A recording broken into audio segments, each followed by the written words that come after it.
Hello everyone, how you doing? It's been a while, hasn't it? It's been a while since we have done a video on the Under-23 channel. Welcome to the live interactive stream. Because we haven't done a video for a while, it might take a little while for the audience just to build up. I'm Lee, of course, you know who I am. We've got a few talk about tonight. What I want to talk about, as you'll see on your screen, is what Shola Ameobi told Sky Sports.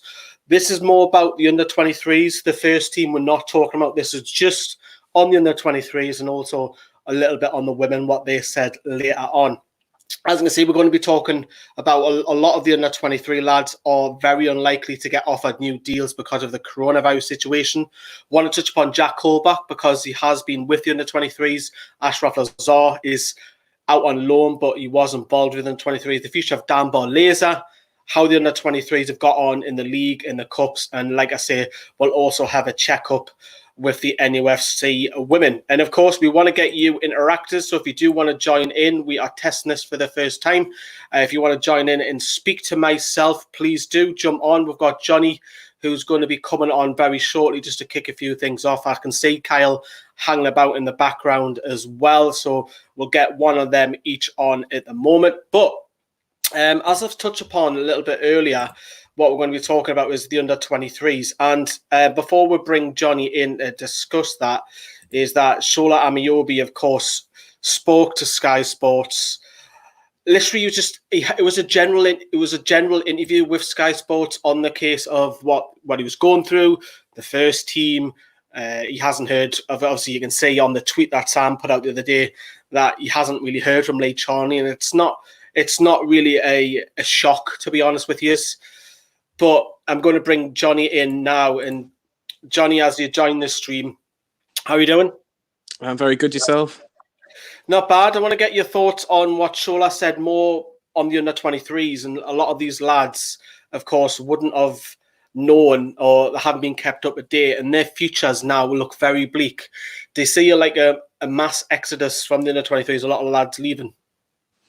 It depends on a potential takeover lead, doesn't it? If we haven't got a takeover, the under-23s will be kept on because we need a squad. If a takeover does happen, I would say maybe a third to a half will get kept on, and they'll try and recruit from wherever in the country. But it'll be fascinating to see what happens. When you were speaking, what surprised me, obviously Shola being the loan manager, he hasn't heard from the club, and it surprises me, but it doesn't surprise me at the same time because of the communication that Lee Charney has. I know we're trying to not talk about the first team, but even going down that pyramid to the under-23s, to the under-18s, a lot of these lads will just be like the boards. The Krias are over at Newcastle, they're twiddling their thumbs. We see it on Instagram, we see it on Twitter that they're playing FIFA and all that, and a lot of them, sadly, would have kicked the last ball for Newcastle. Yeah, sadly, from a Newcastle point of view, they've probably kicked the last ball at the club. But I think, obviously, all of them have agents now, and all of them want to try and get a new club. And I think they'll be saying to League One clubs, League Two clubs, maybe even a lower Championship club, look, when everything gets back to normal, I've got a player for you. And I think a lot of clubs will go, right, he's a cheaper option. He's got, obviously, play for a Premier League academy. We've got to give him a chance if we can, because he'll be a cheaper option in the future. So it'll be fascinating to find out. But in terms of the emails and how it's not really getting much say from Lee Charney, it's no surprise. But I think again they probably just want to go out and kick a football again. They don't really want all this hassle. But unfortunately, because of the way of the world at the minute, it doesn't look like it's going to be rushed back anytime soon. A lot of them obviously being Geordies as well, because it's mostly 3/4 of the Northeast as well. Since I've got you here, before I let you go in the next couple of minutes, I wanted to bring up these two lads because these are the two big profile names in the under-23s. Firstly, Jamie Sterry, 24 years of age now. We've seen him a lot on Instagram doing his personal video workouts with a lot of the first team ex-players under 23s. What do you make of Jamie Sterry's career at Newcastle? It's just never really got going in terms of the first team. Obviously, he's been in the academy for so many years, and he's probably done well in the academy. But if you look at the first team, he's had the odd FA Cup games, the odd League Cup games. I think one of his last games that I can remember was that game where we went to watch him with Blackburn in the FA Cup last year. And we thought he did okay, and he thought probably Championship was probably his level. at the very best, he probably League One, maybe the top echelons of League One. So in terms of Sterry, it's probably a bit of a shame because his career didn't really kick-start and he wasn't really given that chance. I think if you look back at his career now, you'd have liked to have seen him get more of a chance when we were in the Championship a few years ago, but it hasn't happened for him. So even without the case of coronavirus, do you think he would have been left at the end of the season anyway? Yeah, I don't think there would have been a future for him at the football club, takeover or no takeover. I think he's by look, he sounds like a fantastic lad, and he's keeping everybody's spirits up with these fantastic Instagram videos. But I think probably his career and he probably admitted himself, it's probably better off away from Newcastle and probably at say a League One club where he can just go play games and try and resurrect his career a little bit. Now, the case of Jack Holdback, the reason why he's in this video because he's predominantly been involved with the under-23s. Yes, I know he's trained with the first team, but what's the case of Jack Holdback? Obviously, his favourites, it looks like, to go to Nottingham Forest. I believe he still lives down there.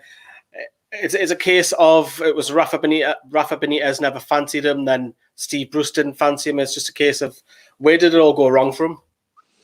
You're quite right, Lee. It was obviously they had a bust up, him and Rafa, when we got promoted, and it was very surprising, wasn't it? Because he was playing, I would say him, Hayden, and who else was it? Shelby, all getting a similar amount of game time. I think everybody preferred Shelby and Hayden in the middle of the park, but Holdback was getting his fair share of games, and you probably would have been a part of Rafa's plans if they didn't fall out. But something must have happened. We'll probably not find out until he probably leaves the club for obvious reasons. However, he needs to find a club, and obviously he got a bad injury, I think, in the January, so that's why he couldn't get a loan move to Nottingham Forest, and I think he probably would have signed obviously a pre-contract agreement with them, but he needs to get his career back on track as well. I think if Forest don't get promoted, which is 50-50 at the minute, I think they're in the playoffs at the minute. If they don't get promoted, I feel that he'll probably get a contract. If they do get promoted, then there's a chance he might not even get a contract with Nottingham Forest. But if it's already been done and he's living in the area, he would like to think that there's something done and agreed. But in terms of his career at Newcastle, how will people look back at it and probably thought did okay in the Championship, had a couple of half decent games in the Premier League, but I don't think he'd be one where you'll go. I don't think we saw the best of Jack Holdback. Unfortunately, for a Newcastle fan point of view, we probably saw the best of Jack Holdback in a Sunderland shirt against us, which is a shame if you're a Newcastle fan. I think before I let you go, I think it's a relief for Newcastle just to get the wages off because he's on quite a big chunk of money. He nearly got that England. You did get an England call up, but you pulled out, didn't you? I think for us, it's just to try and save 30, 40 grand, whatever he's on a week, and hopefully push that on to Matty Longstaff.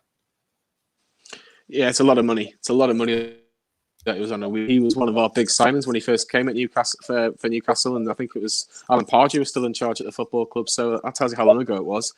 But yeah, I think you're quite right. I think obviously takeover impending. It's going to be interesting to see what happens with Matty Longstaff's potential career because obviously he's done very well from the 23s. Probably Holdback just needs to play games, and hopefully the money that we can use it on Matty Longstaff in the near future. Right, champion. Well, thank you very much, Johnny. I'll let you go. Thank you very much for joining the stream. I'll speak to you very, very shortly in the chat later. So that was Johnny. I can see Lawrence hanging on in the background as well. Lawrence, we'll get you on very, very shortly. I'm just going to bring Kyle into the stream as well. Kyle, how are you doing? You all right? Not too bad, mate. I hope everyone is all right watching the stream as well. But I am not too bad, mate. I hope you are too. Just cracking on, you know. We're looking forward to our interactive feature of the night. Getting a bit of banter in the group and all that. But you've obviously heard what Johnny's been saying there. We're going to move forward to a next thing. And it's more the case of these four lads that are on the screen who are more than likely to be released. You can see Nathan Haga, Stefan O'Connor, Liam Gibson, and Luke Charmin. Even with the coronavirus situation, I think that all four of them, a few things we've seen Nathan Haga, he was given a trial, Kyle, at Sunderland, and it doesn't look like it came off. End of his career now? At Newcastle, I'd say so. Unfortunately, because I have heard good things about the lad, but it's just one of them where I think you'll have to go down to a lower level, like Jamie Sterry was mentioned before, like a Jack Holdback, he's going to have to go and reinvent himself down at a lower level. Stefan O'Connor, I'm surprised Newcastle signed back on because he was released last summer, wasn't he? That was really surprising. He's like 23 now, 22, 23. Yeah, he was. He is, and for them to re-sign him back after releasing him was very surprising. I think it was a favour just to try and put him in a shop window, and he's still at the club, so it hasn't materialised for him for a lower league club again. So it is a new start for these lads, especially Luke Charmin, who is prolific at under 21 level, and I'd like to see him do well at a lower league club. But obviously, it's just going to be a case of where we're going to have to bite the bullet with a couple of these lads, and it's the horrible part of football, unfortunately. With the case of Liam Gibson, obviously his brother's obviously at Everton, but he went through that horrible stage where he got that horrible illness and took him out for a year now. He's 23 now, Kyle. Is it a case for him also, because he's had a couple of loans lower end in the leagues, is it a case of him now to go and join somewhere else and make a career as well? Sadly, I'd say so. I mean, there has been chances at left back where before we brought Jet Rowe in and before we brought in Danny Rose on loan, we were really short-sighted at left back. I mean, the likes of Ark Lazar not getting mentioned when we had an injury crisis. I mean, that's a perfect time for the youngsters to step up, and it was similar to Jamie Sterry when we had a shocking situation a couple of years ago with, last season with Yedlin and Manquillo not playing up to scratch. And obviously, Jamie Sterry couldn't take that opportunity at the time. So it's a case where they've got a fresh opportunity to reinvent themselves and go to a lower league team and make the best of it. Playing for a reputation club like Newcastle, they can hopefully get a good move from that. But yeah, I think it's been a case where injuries have plagued Gibson's career a little bit. But I do wish him now but the best. And what do you make of Luke Charmin? Because he was in and out of the under-23s, you obviously seen Elias Sorensen, Yannick Torre. They're ahead of him in the moment. Again, he's 22. Is he heading out as well? I'd say so, yeah. I'd say there's been a couple of people over the last couple of years that's overtaken him. Yannick Torre, Elias Sorensen, Tom Allen, as of late as well, has kind of overtaken him in the, where the limelight's kind of on them and not him, and it's kind of passed him by. He is a good player from what I've seen of him. He went on loan to Gateshead a couple of years ago, did he not? And he did okay. He did okay there. So it's a case of where he's got a fresh opportunity like the other lads to go and reinvent himself. And I think at a League Two, maybe even a League One club, so Sunderland, if you're watching, well worth a buy. But it's one of them. He's got a good chance there, but he's not gonna make it at Newcastle, sadly. You've always got to drop the Sunderland in, haven't you? I can't resist, mate. It's funny because the other 23s have to play Sunderland's first team as well in the Checker trade. I want to bring this one up because obviously you cling on to any 29 a lot. It gets overused in our channel, something rotten. And I hang on to this, lads, because he's an NE39 lad from Rolandskill, as I say all the time. He went to school with my brother. Now, it's a case of Dan Barley. He's just turned 23, Kyle. He's going to be a free agent in the summer, and it's like he's done really well in League One with Rotherham, scoring a couple of goals, and he's a regular, and he can spray the ball out, and he's a bit like a John Joe Shelby, where he's a deep lying playmaker. But Rotherham, with League One situation, of course, we still don't know what's going to happen. Are they going to get promoted? Is the league going to return? There's a lot of talk that it ended. It's a hard one with Dan Barlaser because he's local and he's just had probably his best season. Yeah. With coronavirus, without coronavirus, where's his future next year?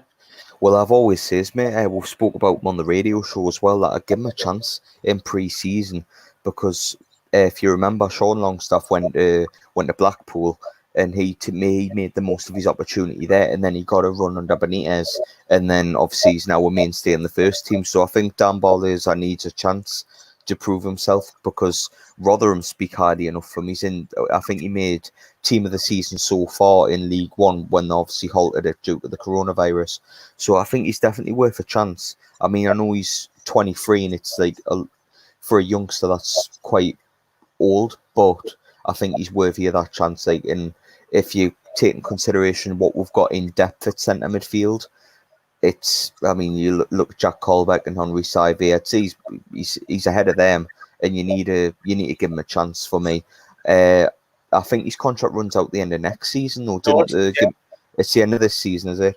I think they need to give him a new deal, maybe give him 2 years, and then they'll know. Yeah, 2-year deal.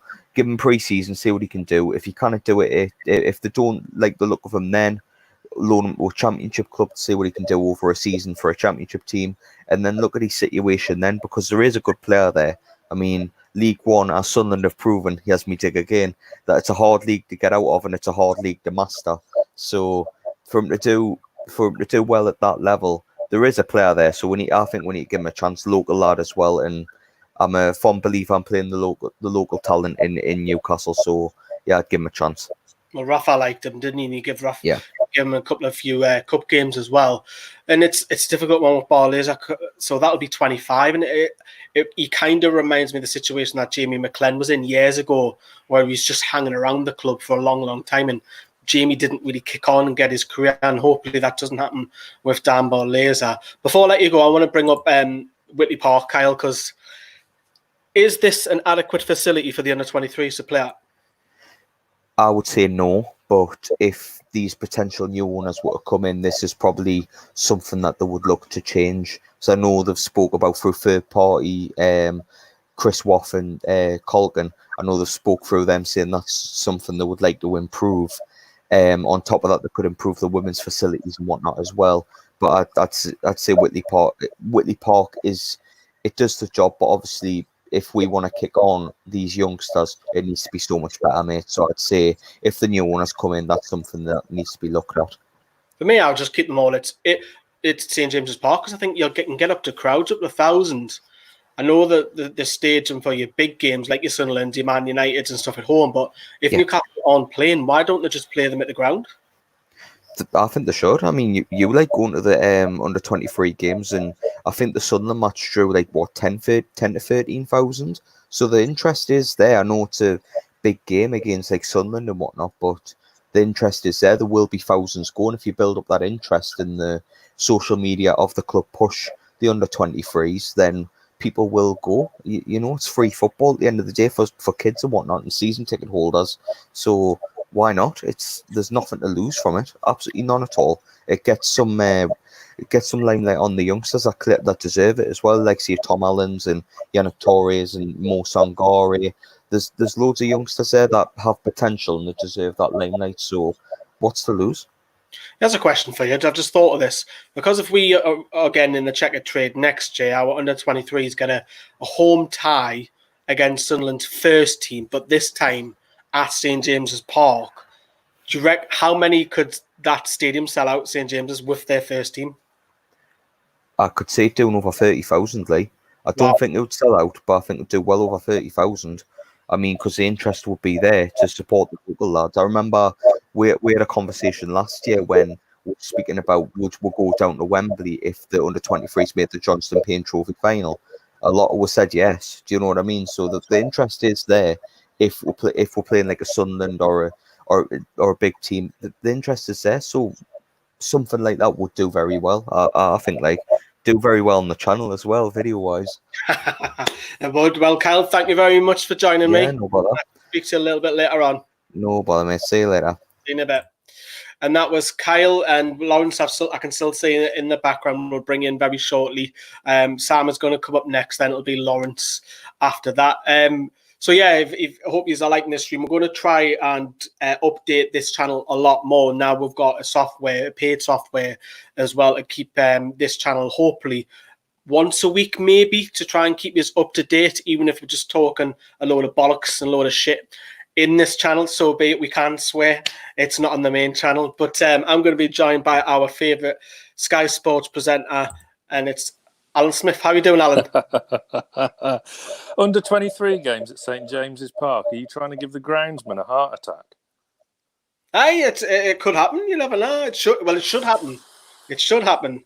How are you, anyways? Mate, I'm good, mate. You? I'm not bad. I'm looking forward to the surprise. Don't give it away. I'm looking forward to the big surprise, the first team player on the channel on Thursday, on the main channel. Are you looking forward to seeing that? It was a surprise. Put it that way, because you were involved in that as well. So was I? So do stay tuned for Thursday on the main channel, Newcastle Fans TV, about which first team player we have on the channel. So we'll carry on the conversation that we've carried on. And unfortunately, Sam, you've got this man, Thanks. Ashraf Lazar, because yes, he's on a lot of money. Yes, he's out on loan. Who he's not getting much game time, despite obviously coronavirus here. He's training with the under-23s, unlike Jack Holdback and Henri Save, who were training with the first team. Yes, Henri Save is still at the club, people. Is this Rafa's worst signing? You would probably say yes. Worse than Matt Sells? Yeah, because the thing was, for all his flaws, Matt Sells, he was a decent shot stopper, and that was kind of where it ended. With Lazar, I mean, the only really proper chance he's had was this pre-season, and he looked absolutely terrible. You wouldn't even have him in the Championship. So I know he had the little loan spell at Sheffield Wednesday. Done well there. Well, maybe with a run of games under his belt, he might do better. But you wouldn't be having him anywhere near our setup. Anywhere near. Where do you think his best position is? Left back or left midfield? Left back in the changing room. Remember when we saw him in pre-season? I mean, that the Wolves game where he just got ripped apart. He was all over the place, and that was Steve Bruce. When obviously Steve Bruce is just literally coming into the club, and he must have seen that and thought, "Oh yeah, I can't be having that." Well, he had him at Sheffield Wednesday, didn't he?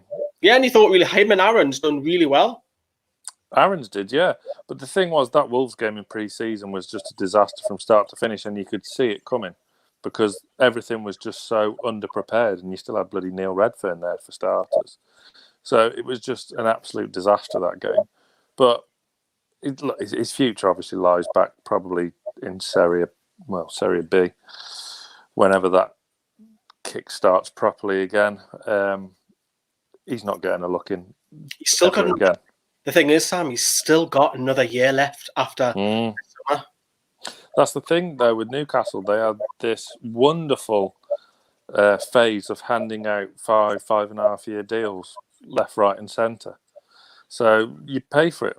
Save, Colback, Lazar. Save has still got another year. You can keep tweeting, Sam. You can keep tweeting every week. I can keep tweeting. Save watch. That's one of the main features. A couple of things then before I bring Lawrence in. What would you like to see change in the under-23s? You touched on it a bit there. Facilities. Everything needs a bit of TLC. Well, like Whitley Park. Yeah, look at it. It's a shed at the end. You'd be keeping cattle in there with the white roof. My garden shed is bigger than those. Exactly. It just needs, tender loving care, as we all do from time to time. But I would like to add, because I won't be on when you talk about it in depth, the women's team needs drastic funding, and that's another one of the big things I hope the new owners, touch wood, when it does get confirmed, that they really focus on. Obviously not prioritise, but really focus on, because it's just, again, like similar to the foundation, they do a lot of good work and they're just neglected. Same question what I asked Kyle earlier on with the under-23s and playing at St James's Park. Should the women be allowed on the same day as Newcastle play at a home game, maybe it's 2 hours before or 2 hours after, whatever, that they play the same day? Probably before. Yeah, and you get let into the stadium early and watch the women's game for free or something. Yeah. I don't think, again, you're gonna give the groundsman and the ground staff palpitations, but it's a nice idea. That's happened at Stamford Bridge. It's happened at Manchester City. So why can't it happen at our ground? There's no reason why not. There's no real reason why not. I would like to say, because I feel that the women's team is kind of just pushed on the foundation. Yeah, you deal with it, rather than taking the responsibility. Completely neglected, completely. But with a bit of focus and a bit of attention to detail, maybe not every home game they go on, but it would be nice to see every now and again, just to get the interest up so they can build their own sort of following. It'd be a good thing to do. You're right.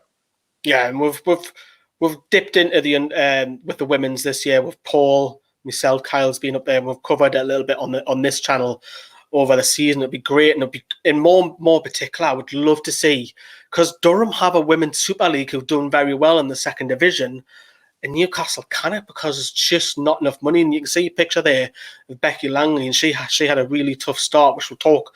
I know we're going off subject a little bit with the women's later, but before I let you go, Sam, would you like to see the money put in and Newcastle try and get a women's Super League team in the Division 2? You've got to nowadays. Look at what Man U. If we're gonna be Man United. If we're gonna be compared to Man City with oil richness and this, that, and the other, then look what they've done. They've started from scratch and built their women's side up and just given it a bit of attention. It probably doesn't even cost that much to do. So to apply some more focus on it and bring a few more people through, and so they can build their own following up. It needs to happen so we can be a whole. It helps with the community as well. It just like a proper modern day football club now has to have a respectable women's side, I think. Yeah, it's probably us and what the trust that have highlighted it a little bit more in depth. Well, Sam, I shall speak to you in a bit when we do our hangout later on. So thank you very much for coming on. All right, mate. Catch you in a bit. Ta-da, bye-bye. And that was Sam, it was Kyle, and also Johnny a little bit earlier on. And we've got Lawrence, who's going to be joining the stream in just a second. So we'll talk so far about the under-23s. What we're going to do next is have a look at how the under-23s have finished in terms of league tables, cups, because they have been involved in the Premier League, the International Cup, and also the Northumberland Senior Cup as well. Lawrence is munching away. Let's bring him into the chat. Lawrence, how are you doing? All right, Lee. It's good to see you. I've seen you've been on Proudlock stream. I've seen you've been on Sharky's stream. You've been getting about. Yeah. So for people who don't know, how can you not know Lawrence? Come on. Lawrence wrote a few articles for us on the website. So thank you very much for that, Lawrence. Used to be involved in with fan cams that we used to do outside the ground as well. And we're going to jump and get them on screen. So Lawrence, as I was just saying there, you would have heard in the background that we're going to look at where the under-23s finished. Now, as you can see on your screen, Newcastle, just before the league was pulled, were just creeping up into the playoffs position. The coronavirus has come at a worse time, hasn't it, for the club? Yeah, you'd probably say that, to be. Because when the Newcastle's form started really bad with Neil Redfern at the start of the season, obviously Ben Dawson came in, and then Chris Hoggs came in, and Newcastle started to win games. They beat Middlesbrough recently, and look at that. They're only a point off the playoffs. And if the season had ended, do you feel that Newcastle would have got into the playoff positions? Probably. Top 4? Get ahead of Stoke? Yeah, potentially. Remember, I don't know if you were when we played West Ham at St James's Park, and it was the playoff final. We got beaten. Obviously, look where I was at that game. Remember, it was horrible, wasn't it? Mm. And look at West Ham now, unbeaten at the top of the league. But just look who's bottom. Look who's bottom with 1 point. Hi. Poor Sunderland. Right, Lawrence, we'll move across now to this is the Premier League Cup, where Newcastle was still involved, and obviously the hammered Scunthorpe on the 21st of February, which was the last game in the competition, 6-2. Again, we're still in the cup competition, and the league's been cut short. It's just a shame, isn't it? Yeah, I mean, we got runner-up to this competition last season. You'd hope it would go on better, but unfortunately, it's not going to be the case. Was it Everton? Was that the one at Everton where we got beat 1-0? Yeah. I remember that because Gibson played against us, didn't he? But it's a shame again. It's coronavirus has hit when it's one of them. I feel for one of those lads. Just going to go back as well. I'll talk to you about some of the under-23 lads in a moment. So I'd like to get your opinion on them. If we bring up now, of course, this is the Premier League International Cup when Newcastle got put out against Blackburn. But you can see we've played a couple of the big boys there. You look at those, we've beaten the likes of PSV, we drew with Benfica, and we've beaten Hertha Berlin. A lot of people do criticise, Lawrence, our under-23s, but it clearly shows there that we're beating some big boys in Europe. So is the talent there? I think it is there. Give me some names. Who's the best player in the under 23s? Callum Ward. I'm trying to think. I think one that's not really been mentioned much is Yannick Toure. Yeah. How far do you think he'll go? Because Tom Allen's banging the goals in. Do you think he needs to be top scorer next season to show whoever's in charge of the first team? Look, I can do it. Yeah, potentially, because with Sorensen, I've kind of like lost the a bit of hope. I'm not really as confident because Yeah, is that because of his own spells? Yeah, I think for Toure, I don't know if he scored. Sorensen scored more than him, hasn't he? Since December. Yeah. Aye.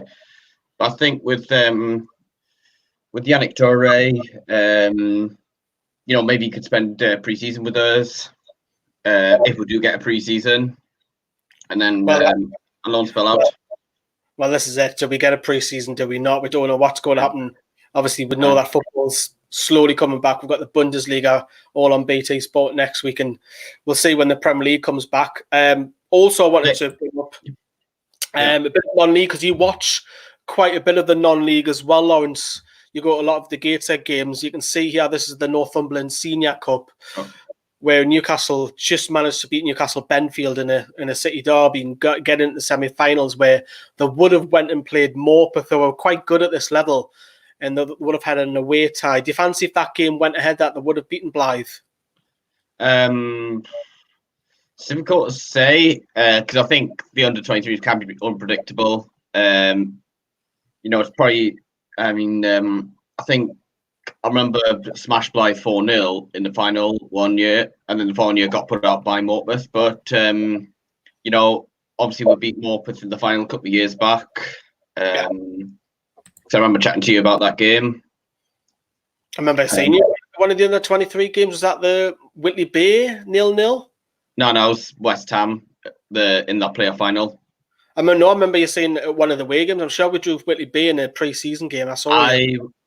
No, I was on holiday at that time. I can't remember what it was. I seen you in the Metro at some point. I can't remember anyways. No, I think it was the Legends game against Man United. Yes, it was. When Shearer played. Aye. Up top. Brilliant game, that. Want to touch upon how do you feel Chris Hoggs obviously just came in at the role. The under-23s, have mentioned a little bit earlier, I've been in a bit of a turmoil with Redfern, and then we had Ben Dawson come back in and Chris Hogg.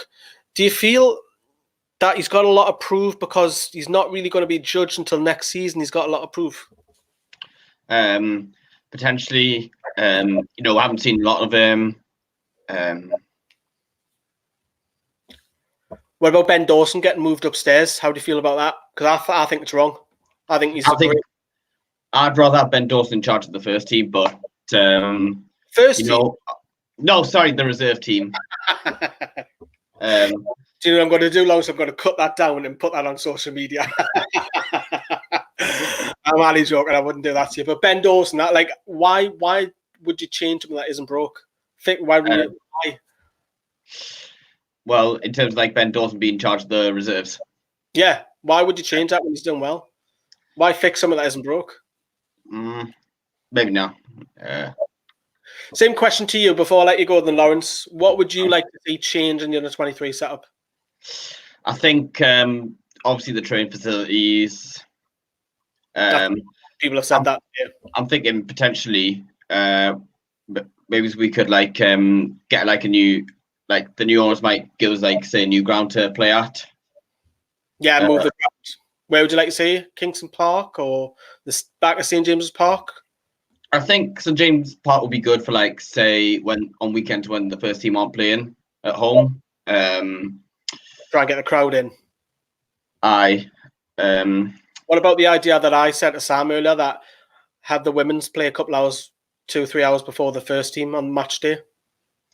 At St James's Park. I'd rather just have the one game at St James's Park. But what would be good is if the women's team played their home games on different days to the men's team. Actually, I'm thinking Droid Park might be a decent location for the under-23s to play at. Good shout. Good shout. Anything else then, Lawrence? Not really. Right, cool. Well, thank you very much for joining, Lawrence. Look after yourself. Take care, mate. And that was Lawrence. So what we're going to do now is move on and talk about the women's, which is only going to be just myself from this section as well. Now, of course, the women's side, we've touched upon it. Sam's brought that up a little bit earlier, where they're not really looked after, are they? It's kind of put on the foundation, who rely on a lot of income from charities. And don't get me wrong, the foundation do get a lot of money from the club as well, but it's kind of like pushed onto them and say, right, you deal fit. And when you go up to Druid Park, look, it is a little bit out the way, but you can jump on a metro, and the metro it stops north. It's a Callerton.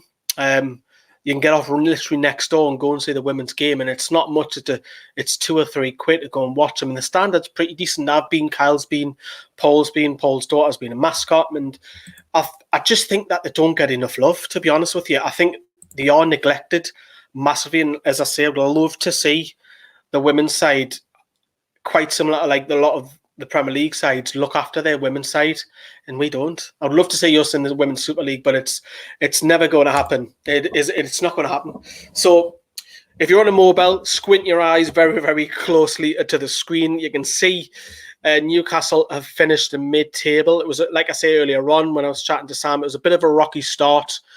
Becky Langley felt a bit of a pressure at the beginning because we weren't winning games, and we got a little bit of a run, and we finished with the league cutting short. There was, seven more games to play. Where could Newcastle realistically finish?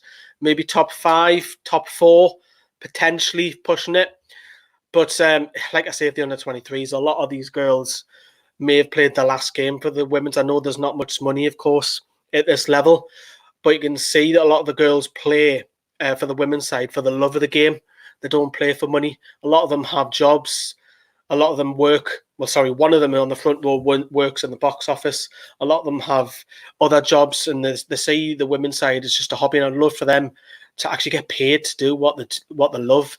And you can see all the games which have been cancelled, which it is a real shame. It is a real shame because we've invested us learning about the women's this season as well, and it is a shame for them. It really, really is. But like I say, hopefully it does get looked at if we do have a takeover, that the women's side and the under-23s facilities, and let's try and integrate them. Let's make them feel more part of the club, because I feel like it's an add-on. Like the under-23s is an add-on and the women's is an add-on to the first team, but it doesn't feel collective.